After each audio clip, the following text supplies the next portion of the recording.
Media circle நேயர்களுக்கு வணக்கம். இன்றைக்கு நம்மோடு நேர்காணலுக்காக தயாரிப்பாளர், சினிமா விமர்சகர், நாஸ்கார் மூவிஸ் பாலாஜி பிரபு அவர்கள் நம்மோடு இணைந்திருக்கிறார். அவரோடு பேசலாம். சார் வணக்கம். வணக்கம்.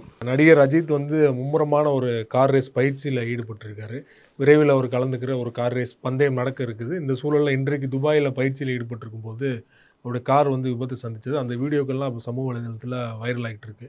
நல்வாய்ப்பாக அவருக்கு எதுவும் ஆகலை, நல்லபடியாக தான் இருக்கார். அசால்ட்டாக இறங்கி வந்த அசல் நாயகன். விபத்துக்கு அப்புறம் பாருங்கள், எந்த கவலையும் கிடையாது. அவர் ஜாலியாக ஒருத்தர் போய் காரை திறக்கிறாரு, டோன்ட் கேர் அப்படிங்கிற மாதிரி அழகாக இறங்கி ஸ்மார்ட்டாக வாக் பண்ணி போயிட்டுருக்கிறாரு.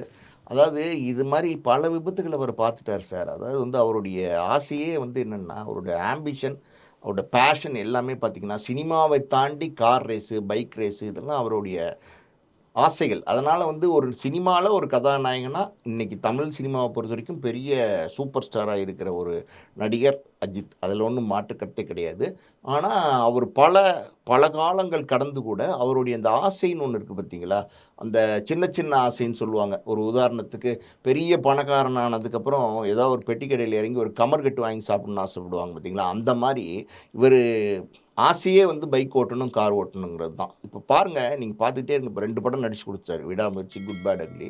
2 ப்ரொடியூசர்ஸும் சேஃப் ஆகிட்டாங்க. அவர் 2 ப்ரொடியூசர் சேஃப்கார்டு பண்ணிட்டு தான் அவர் அந்த இதுக்கே போயிருக்கிறார், அந்த ரேஸ்க்கே போயிருக்கிறாரு. இதே மாதிரி விபத்துகள்லாம் பல தடவை அஜித் சந்திச்சிருக்கிறார். எத்தனையோ அறுவை சிகிச்சை அவருடைய முதுகெலும்புல எல்லாம் பண்ணியிருக்கிறாங்க. ஆனால் அதை தாண்டி அஜித் எந்திரிச்சு வரமாட்டார், இனிமேல் தேர மாட்டார், அவ்வளோதான் அஜித் அப்படிங்கிறதெல்லாம் ஒரு காலத்தில் பேச்சாக இருந்துச்சு. சினிமா இண்டஸ்ட்ரியில் நிறைய தயாரிப்பாளர்கள் கொடுத்த அட்வான்ஸை கூட திருப்பி வாங்கிட்டாங்க. அப்படிலாம் இருந்துச்சு. நிறைய பிரச்சனைகள்லாம் சந்தித்து வந்தவர் தான் அஜித். அதனால் அவர் நல்ல பக்குவப்பட்ட நடிகர் ஆகிட்டார். அதனால் இன்றைக்கி 2 படம் முடிச்சுட்டு இப்போ ரேஸ் போகணும்னு போயிருக்காரு. கிட்டத்தட்ட 1 வருஷத்துக்கு ரேஸில் தான் கான்சென்ட்ரேட் பண்ண போகிறாருன்னு நான் நினைக்கிறேன். ரசிகர்கள் அஜித் படத்தில் நடித்தாலும் பார்ப்பாங்க, ரேஸில் ட்ராவல் பண்ணாலும் பார்ப்பாங்க. ஏன்னா அவர் அஜித்துக்கு இருக்கிறது ரொம்ப ஒரு ரியலான ஆளுங்க சார். மற்ற ரசிகர்களுக்கெல்லாம் பார்த்தீங்கன்னா ஒரு செயற்கைத்தனம் இருக்கும், கொஞ்சமாவது இருக்கும். ஆனால் அஜித் மேலே ரொம்ப ஒரு வெறித்தனமான ஒரு பற்று ரசிகர்களுக்கு இருக்கு. அதனால படம் வெளிவருதோ வெளிவரலையோ அவருக்கான ரசிகர்கள். ஆமாம் சார். இப்போ ஒரு கிட்டத்தட்ட துணிவுக்கு அப்புறம் படமே வரல. எவ்வளோ வருஷம், எவ்வளோ டைம் ஆயிடுச்சு. ஆமாம், விடாமுயற்சி வருதுங்கிறாங்க, வரல. அதுக்கப்புறம் குட் பேட் அக்லி ரெடி ஆயிடுச்சுங்கிறாங்க. இந்த ஏப்ரல் 10 குட் பேட் அக்லி வருது போல். அதுக்கப்புறம் தான் விடாமுயற்சி வரும் போல்.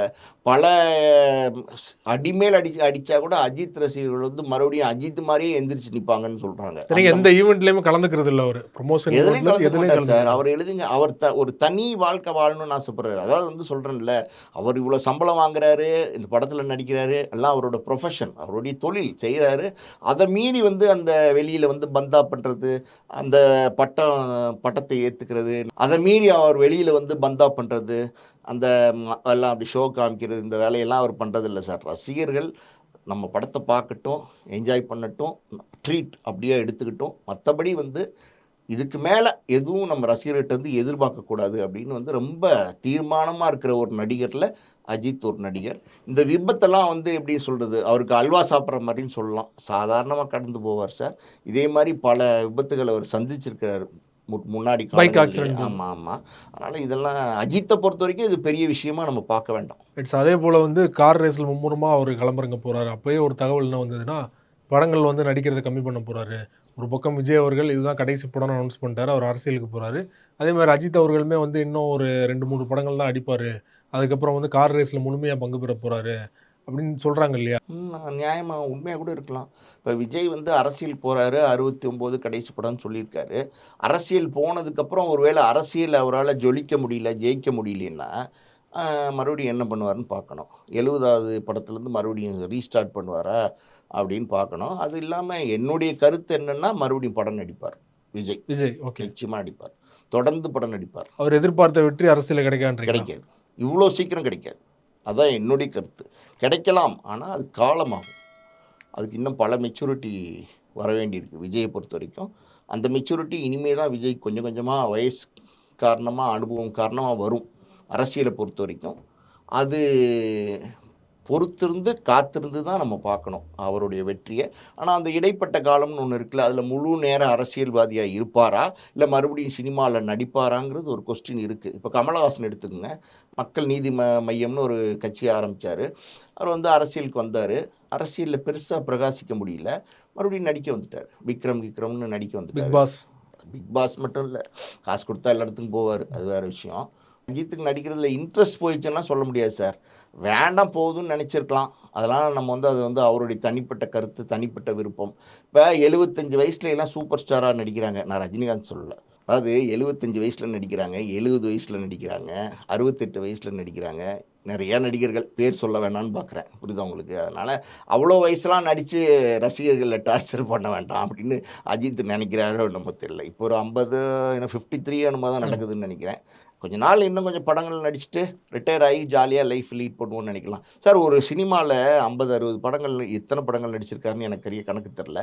ஒரு ஒரு காலகட்டங்கள், அதாவது கிட்டத்தட்ட 35 ஆண்டு காலங்களை சினிமாவில் வந்து ஒருத்தர் செலவழிக்கிறார். ஒரு உச்ச நட்சத்திரம். அவர் தொடர்ந்து படங்கள் நடிச்சுக்கிட்டே இருக்காருன்னா அவர் டயர்ட் ஆயிடுவார் சார் ஒரு ஸ்டேஜுக்கு மேலே. எவ்வளோ நாளைக்கு தான் லைட்டு முன்னாடி நிற்கிறது, கேமரா முன்னாடி நிற்கிறது, ஸ்டார்ட்னு ஆக்ஷன் நடிக்கிறது?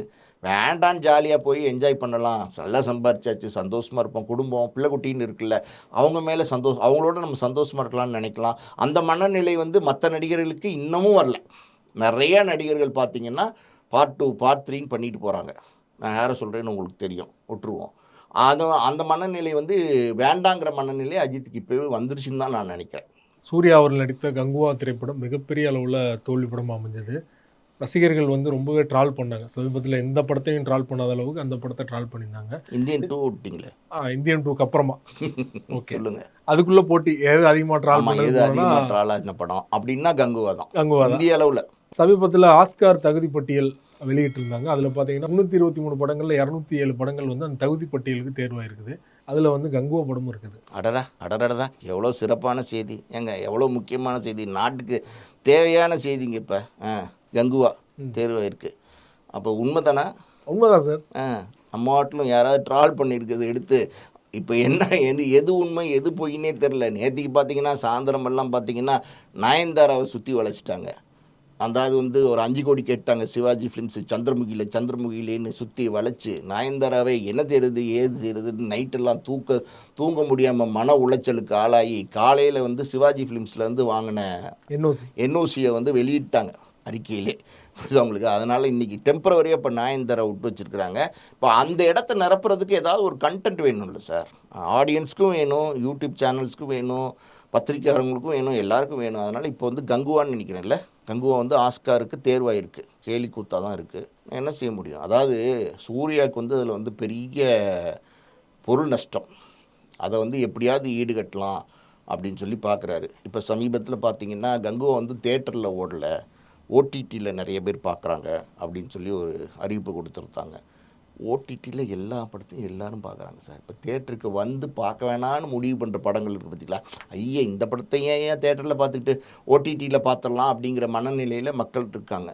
அது ஓடிடியில் நிறைய பேர் பார்த்துருப்பாங்க. இன்னொன்று என்ன தான் இந்த படத்தில் இருக்குது, அப்படி ஏன் தான் இப்படி ட்ரால் ஆச்சு அப்படின்னு பார்க்க போகிற ஒரு கூட்டம் ஒன்று இருக்கும்ல, அவங்களாம் ஓடிடியில் பார்த்துருப்பாங்க. ஏன்னா ஓடிடியில் ஒரு டிவி ஸ்க்ரீனில் ஒரு படம் ஓடிட்டுருச்சுன்னா அது 10 பேரும் பார்க்கலாம், 100 பேரும் பார்க்கலாம் ஒரே நேரத்தில். அதனால் அவங்கள வந்து நம்ம ஆடியன்ஸாக எடுத்துக்க முடியுமா? 100 பேர் பார்த்துட்டாங்க, 200 பேர் பார்த்துட்டாங்கன்னு ஒத்துக்க முடியுமா? அது கிடையாது.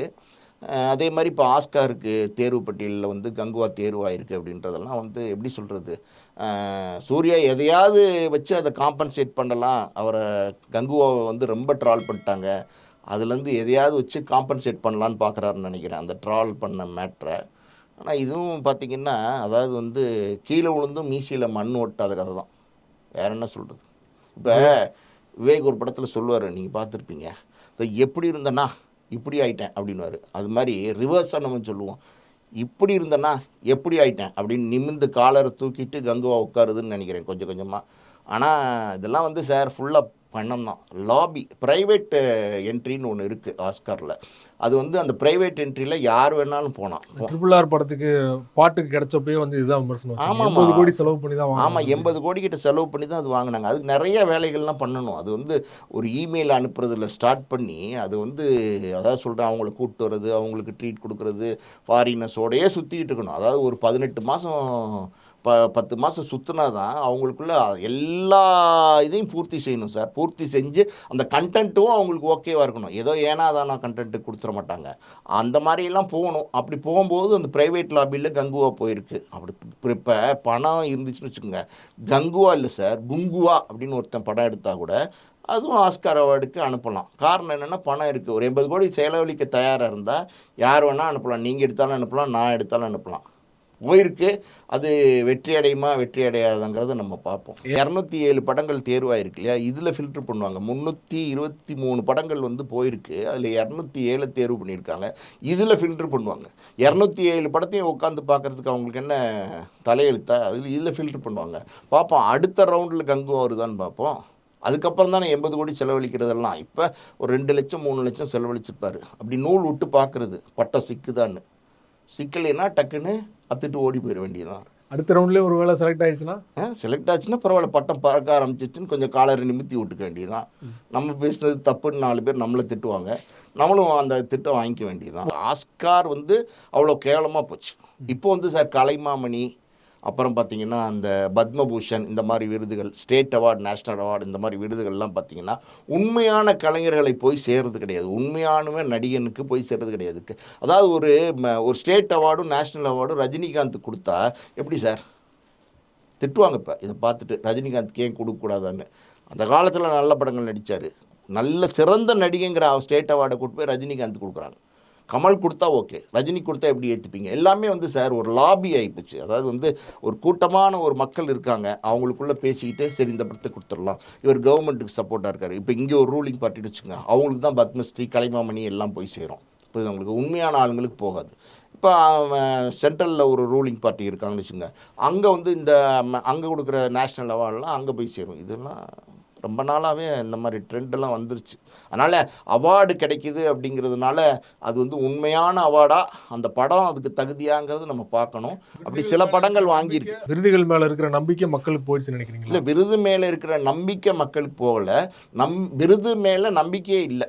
நான் ஒரு பஞ்சு சொல்கிறேன், ஆஸ்கார் அவார்டே பெரிய லாபி, அது பணக்காரவங்களுக்கு ஹாபி. ரொம்ப நன்றி சார். நன்றி.